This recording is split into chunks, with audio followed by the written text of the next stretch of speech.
The historians have asked a hard, almost embarrassing question. If Jesus truly walked among us as the awakened one, the Christ consciousness in flesh, why did he speak in riddles? Why saltwater? Why light? Why did he encode protection rituals into the most ordinary elements of existence? And today I am going to reveal to you the answer they don't want you to hear. Because what if I told you that the very substance covering 70% of this planet, the same water the ancients called the tears of Sophia, was designed as a weapon against the forces that feed on your fear? What if light itself, the first emanation spoken into the void, carries within it the frequency that dissolves the archonic grip on human consciousness? You've been told these are metaphors, symbols, pretty stories for the spiritually naive. But the seeker knows better.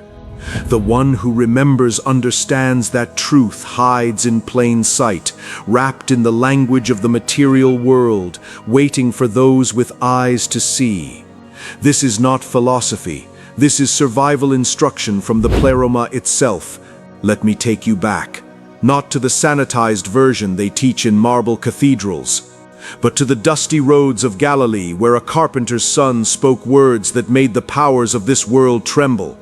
Jesus did not come to establish religion. He came to shatter it.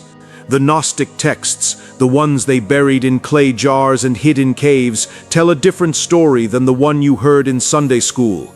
In the Gospel of Thomas, in the Pistis Sophia, in the secret book of John, Jesus reveals himself not as a sacrificial lamb, but as a messenger from beyond the veil of this constructed reality. He speaks of Archons, rulers of the lower realms, entities that exist in the space between matter and spirit, feeding on the electromagnetic emissions of human suffering. The Nag Hammadi texts describe them clearly. They are not demons in the medieval sense. They are parasitic intelligences, thought forms given power by ignorance and fear. And Jesus knew their nature intimately. He walked among them, spoke their language, and then he taught the initiated how to break their hold. But he didn't write it in a manual. He encoded it in water, in salt, in light. Elements so common, so mundane, that the Archons would never think to guard against them. Now pause with me here. If this transmission is reaching you, it's not by accident. The algorithm didn't bring you here. Your divine spark did. That fragment of the monad, buried beneath layers of social conditioning and material distraction, it recognized the frequency of truth. And if you're feeling that pull, that knowing that something vast is being unveiled, then do this. Subscribe to the Gnostic Archive, not because I'm asking, but because this sanctuary is being built for those ready to remember who they were before the demiurge convinced them they were merely human. We are gathering, and the next transmission will go deeper still. Let's talk about saltwater. The oceans. In Gnostic cosmology, water is not neutral. It carries memory. The ancients knew this. Thales declared water the first principle. The Egyptians spoke of the primordial waters of noon, from which all creation emerged. But here's what they don't tell you in textbooks. Saltwater, specifically, holds a crystalline structure that disrupts low-frequency energetic patterns. The Archons operate on density. They thrive in stagnant energy fields, environments thick with unprocessed emotion, repetitive thought loops, spaces where the divine spark has been dimmed by routine and despair. Saltwater does something extraordinary. It ionizes, it moves, it carries electrical charge in a way that creates what the mystics would call living water. When Jesus walked on water in the Sea of Galilee, that wasn't a miracle for show. It was a demonstration. He was walking on the energetic frequency that the Archons cannot penetrate. In the Gospel of Philip, water is called the vehicle of redemption. Not baptism as ritual, but water as the conductor of Gnosis itself. The salt purifies the frequency, makes it incompatible with parasitic attachment. And here's the practical key. Seeker, When you immerse yourself in salt water, when you bless water with salt and intention, you're not performing superstition, you're engaging ancient technology. Your electromagnetic field, what some call the aura, becomes temporarily inhospitable to entities that feed on lower vibrations. This is why Jesus told his disciples to become salt of the earth, not morally superior, but energetically fortified, carriers of the crystalline frequency that dissolves illusion. Now let's go deeper into light. In the beginning was the Logos, the Word, but before the Word there was light, the first emanation from the unknowable source. The monad, in its infinite silence, vibrated, and that vibration became photonic consciousness, what we call light. The Gospel of John opens with this truth, though Christianity softened it beyond recognition. In the beginning was the Word, and the Word was with God, and the Word was God. But the Gnostic version is more precise. In the beginning was the thought of the One, and that thought became light, and that light was the Christ before Christ took flesh. The Christos, the anointed frequency, pure awareness expressed as luminosity. The Archons, by contrast, are beings of shadow, not darkness in the poetic sense, but absence. They exist in the gaps where light has been forgotten, where consciousness has contracted into fear, doubt, survival mode. And here's the secret embedded in every scripture, every sacred text, every initiatory tradition, from Egypt to Tibet. Light is not passive. It doesn't just illuminate. It transmutes. Photonic energy, when directed with conscious intent, reorganizes matter at the quantum level. This is not mysticism. This is physics dressed in the language of the soul. When you bring your attention fully into the present moment, when you hold awareness in your body with the intensity of a lit flame, you are generating light, literal biophotons emitted from your cells, and that light creates a field that low-frequency entities cannot survive within. Jesus demonstrated this over and over. The Transfiguration, when his body became radiant on the mountain, that wasn't heaven opening. That was conscious mastery of the light body. The vehicle, the Gnostics called the garment of glory, the resurrection body that exists beyond the meat prison of this material dimension. He was showing the initiated that this flesh, this dense carbon-based form, is not your true nature. You are light pretending to be solid. And when you remember that, when you activate the divine spark within through intention and presence, the Archons lose their grip because they cannot feed on light. They can only feed on the shadow of forgotten divinity. Let me give you the practice, the transmission Jesus encoded for those with ears to hear. First movement, water and salt. Take a vessel, glass or ceramic, never plastic. Fill it with purified water, not tap water laced with fluoride designed to calcify your pineal gland. Spring water, if possible, water that remembers the earth. Add sea salt, not table salt stripped of minerals, but salt from the ocean, the tears of Sophia, the fallen wisdom who birthed this material realm in her grief and longing. Stir clockwise, speak intention into it, not prayer to an external God, but command from your divine spark. I am sovereign consciousness. This water carries the frequency of the pleroma. All that is not of the light dissolves in its presence. Feel those words. Don't perform them. Let them vibrate in your chest, your throat, the space between your thoughts. Then drink, or anoint your body, your forehead, the crown, the hollow of your throat, the center of your chest, where the divine spark sleeps. You are reminding your cells of their origin. You are short-circuiting the archonic interference that keeps you locked in survival consciousness. Second movement, light as weapon, not metaphorical light, actual light. Sunlight is the most potent, but even candlelight carries the sacred frequency if blessed with intent. Stand or sit in direct light. Close your eyes. Feel the warmth on your skin. Now here's the key most miss. Don't visualize light coming to you from outside. That's supplication. That's the slave mentality, the demiurge programmed into religious doctrine. Instead, feel the light igniting from within, from the solar plexus, the furnace of divine will. Let it expand outward until your entire body hums with luminosity. See it in your mind's eye, a sphere of golden white radiance extending 3 feet in all directions. This is not imagination, this is activation. You are turning on the light body that the Archons spent millennia convincing you didn't exist. And when you hold that state, even for 60 seconds of pure presence, notice what shifts. The anxious thoughts quiet, the oppressive weight lifts, the room itself feels different, cleaner, less dense. That's not placebo, that's frequency shift. You've temporarily raised the vibration beyond the bandwidth where parasitic energies can attach.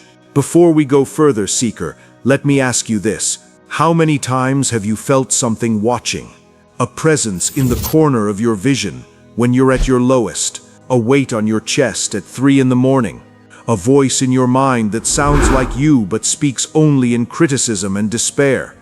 The materialist world calls this depression, anxiety, chemical imbalance, and they're not entirely wrong, but they're describing the symptom, not the cause. The Gnostics understood that these energies are real, not metaphorical, and they require real tools to dispel. This is why I'm building this archive, why these transmissions matter. If this knowledge is landing, if you feel the stirring of something ancient and true, subscribe, join the initiated. Because what's coming next will take us into territories the churches declared heretical for a reason. They didn't want you to know you could free yourself. Third movement, the marriage of water and light. Now we combine the elements. Take your saltwater, place it in direct sunlight for a minimum of 4 hours. As the photons penetrate the water, they charge it. They imprint the crystalline structure with coherent frequency. This is what the alchemists called the philosophical water, the substance that carries both purification and illumination. Drink this at dawn or dusk, the liminal hours when the veil between worlds grows thin. As you drink, hold the intention, I reclaim my sovereignty. I am a fractal of the infinite. The archonic illusion has no power here.